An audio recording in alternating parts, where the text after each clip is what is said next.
Just remember this. If you're a 1 in a million type, there are 7 of you in Manhattan alone.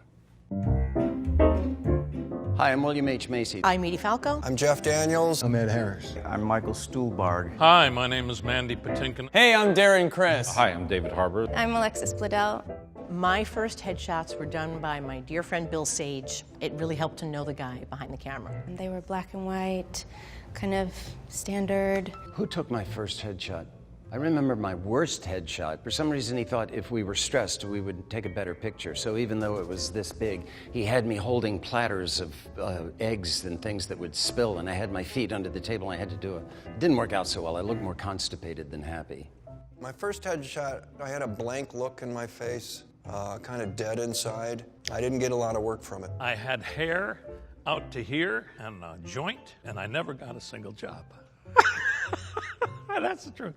I have kind of an unusual relationship with acting training. Like, I went to SUNY Purchase. I left college without the confidence that I entered with. For some people like me, when we got kind of intellectual about the process of acting, I got lost. I felt a little bit like I no longer knew what I was doing. It took me a while to kind of get back on my feet as far as that was concerned. I think it's like a lot of things. The more hours you spend, you kind of learn something from every job. There's a great book out there called The Outliers, and it says you need 10,000 hours to get good at something. So my suggesting for beginning actors is get on a hit TV show where you get to act every day, especially one that runs 9 seasons, and you'll learn everything you need to know about acting. Go to other people's movies, the good ones and the bad ones, because you're going to learn what not to do. If you're in the theater, stay in it. If you're not in the theater, get in it. There's nothing like doing it. That's the quickest way you're going to learn. Just throw yourself into a project and you'll learn pretty quick. I take an acting class now. I'm 43. I study method training in New York City. Training is important, and I think training is less about going to classes and immersing yourself with other people to train you to do stuff. It's more about just keeping your eyes open and being inspired and educated by the world around you. I think being a good actor is being a well-rounded person. Like, learn another language, learn how to play an instrument. Even if you're not good at it, like, the pursuit of that makes your brain work in different ways and helps you understand the world in a much larger spectrum, because that's what acting is. First of all, it's a lifelong situation. It's a relentless focus, and it's a never-ending journey, till you drop dead. Even when you say the word auditioning, I get tense. I mean, it's such a stressful process. I don't know why it has to be that way. Auditioning sucks hippo dick. Everybody knows it and no one will say it. It's the worst part of the business. If there were a way to do it better, I think we would have figured it out so far. Just know your material as well as you can so the camera can see your eyes. When you go to an audition, especially a movie, TV thing, you're going to get 2 or 3 pages of a scene. Somewhere on that 2 or 3 pages is a speech or half a page where your character does something that matters. Memorize that part. To have that memorized so that you know it means your eyes come up, means you're talking here, means they can imagine this. I did an audition for, I think I was trying to get a manager, and I was in a small office and he was behind a desk, and I started my monologue. It was a teensy space, and in the middle of it, the phone rang. So I stopped, and he said, no, keep going, keep going. As he was on the phone, I am sitting here doing the monologue to him. He finished his conversation, and I'm at that point, and he looks at me, he's like, yeah, okay, thank you. You looked like you were really into it. Thank you. Lots of good stories like that. I've been a very bad auditioner for a lot of years, and the reason why was that my fear would overtake me, and I would think that there was a certain right way to do it. Now that I've developed a little bit of confidence, if I have a certain way that I want to do it, if I want to do scene 3 first, and then go back and do scene 1, like, that'll help me, I'll do that. If I want the reader to be seated, I will ask the reader to be seated. You're there to solve their problem. You're the answer. Be nice, be a pro, and then solve their problem. I'm the guy. When you're starting out, a good representative is someone who will take you on. Boy, the getting representation thing is so complicated. It took me a long time because, for the most part, people don't necessarily want to work with you unless you have some credits to your name. And you can't get credits to your name without representation, you know, one of those catch-22 things. I just say work, work, work, work. Get a magazine, do plays with friends, do the, you know, the student film from Columbia. Just make sure you're always working on something, representation or not. I was very lucky. I went to a drama school, and there was a scene presentation night. Agents came to see that, and I met some people after that, and that's how I met and found my first agent. I remember that coming out of New York, kids from Yale, NYU, and Juilliard had a consortium, which is something where agents would go to see you perform, and then they would scoop you up. So every year, these classes of like 60 to 70 kids would just get scooped up by agents, and they had no room for a guy like me who went to a school in New Hampshire. For 2 years, I was just like miserable. Eventually, I kind of lucked into an agent through an ex-girlfriend of mine. I was working for an agency in LA, and they had a sister or brother agency in New York. Like I went and I did a monologue from The Libertine by Stephen Jeffries, and he sort of signed me and sent me out on stuff, and the first thing I did was Mercutio in a park in Tulsa, Oklahoma. When I started out, there were no managers. It was just, you got an agent, and an agent would help you get work. Although my first work I got on my own, not through an agent. I knocked down doors, I went to auditions. Don't hire a manager and an agent and a business manager and an accountant and a publicist and Just get a job, act, do your damnedest to do your best. Don't think about all the rest. If you're doing your work and you've studied, and learn a craft. Some people have great luck and they just land in it and you have it. Good for you. I think it's a craft, and I think you really need to learn what to do on the days you don't have it. I think it's important to remember who writes the check and who endorses the check. End of lesson. To memorize my lines, I write them down next to the line. I just write it out. Something about writing it down helps it stick. Then just going over it, saying it out loud, just the repetition of it helps. I have no tricks for memorizing lines. I have learned that I have to do it out loud hundreds and hundreds of times. I have learned that I can do it in about 5 days if it's a substantial stuff. And I do it out loud, and the out loud part to me is very important because it's how you rehearse. First I'm just learning words, and then I'm starting to have thoughts, and those thoughts start to percolate, and they give me different ideas, and I go, that's interesting, I want to hold on to that one I want to forget about. So I've worked with other guys, they have photographic memories, and they go. And they just look at it for a second, and they go, God bless them. I mean, that's a gift. I don't have it. I do know that if I've been away from learning or singing and learning songs, it's harder. It'll take me, what normally takes me 5 to 7 days, will take me maybe a week and a half, 2 weeks. And then about 3 weeks into it, my brain cells start multiplying, just like, you know, when you're lifting a weight. And all of a sudden, you know, it's easier to do X amount of reps, and I do it quicker. So I'm no longer a nervous wreck, most of the time, about remembering. It's a lie. I'm always a nervous wreck about remembering. Memorization there's nothing exciting about it.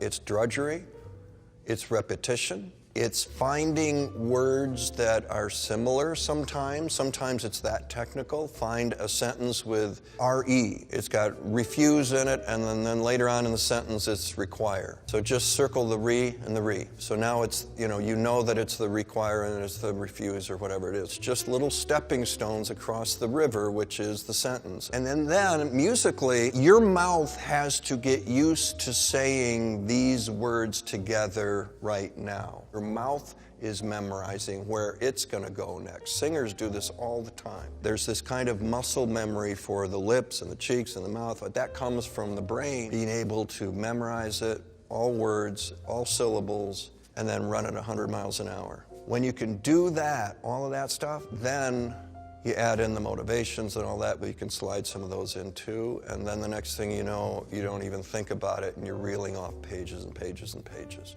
The more lines, the greater the preparation. I mean, it's kind of disgusting, but whatever preparation I do, it takes place on a level that I'm not entirely intellectually aware of. I do something. I find myself reading certain books or stopping in certain stores, and I think, gosh, what am I doing here? And I find out later on, oh, I think that's because of the movie I was working on or whatever. So I can't push myself around as far as that stuff is concerned. It's always been a very sort of subterranean process for me. I find what's interesting is to read about not just the person you're playing, if that person is someone. Like, say, for Kill a Mockingbird, I'm reading all about 1935 Alabama, biographies on Harper Lee. You go to school, you go to grad school, because the people who are really serious about this are doing that. Sometimes it's a matter of research about the person. Sometimes it's a whole physical thing that the person's got some particular aspect to them. I remember one of the first things I did in theater was I played Lot in a Tennessee Williams play called Kingdom of Earth. He's a very effeminate character. It was a whole different way of being physically for me. I just allowed myself to work on that and to be that and to change how I felt and not afraid to be, you know, I don't have to be Mr. Macho, you know. I was only 26 when I did that, but it taught me a lot.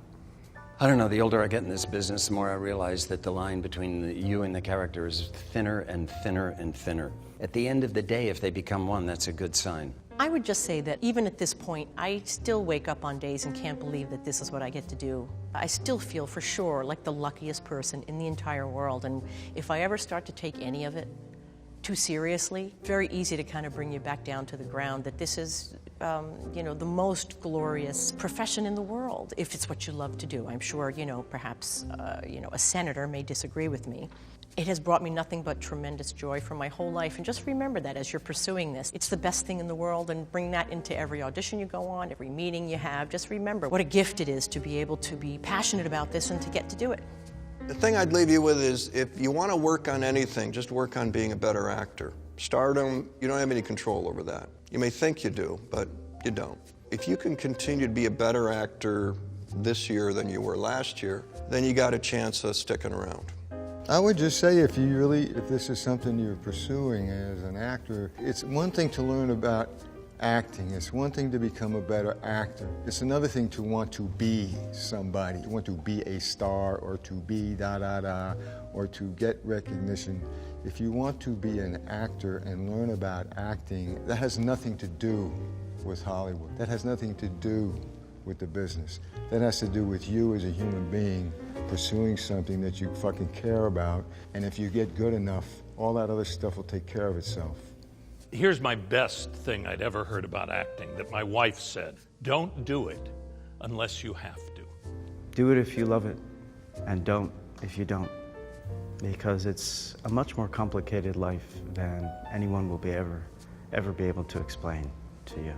It's a humiliating thing to want to do. You will be humiliated. You will feel pain and rejection. I don't think there's anyone, even the stars, the biggest stars that you admire, that don't feel rejection and humiliation for years and years and years. If you have to do it, you will.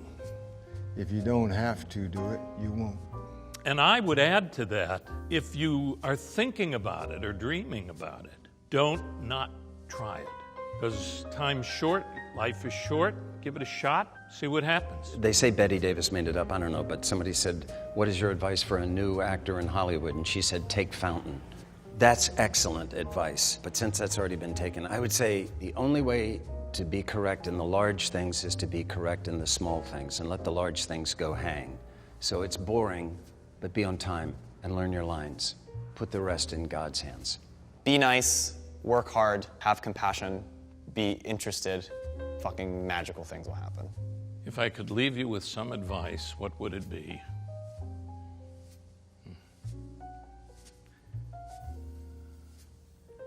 Take a walk by yourself, with yourself.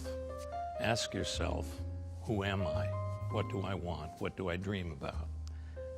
Can I try? And tell yourself, yes, I can. Don't give up. Try for as long as you have the energy to try. And then be gracious to yourself, whether you succeed or whether you don't. And be glad you were alive to try. That's the gift of being alive, trying.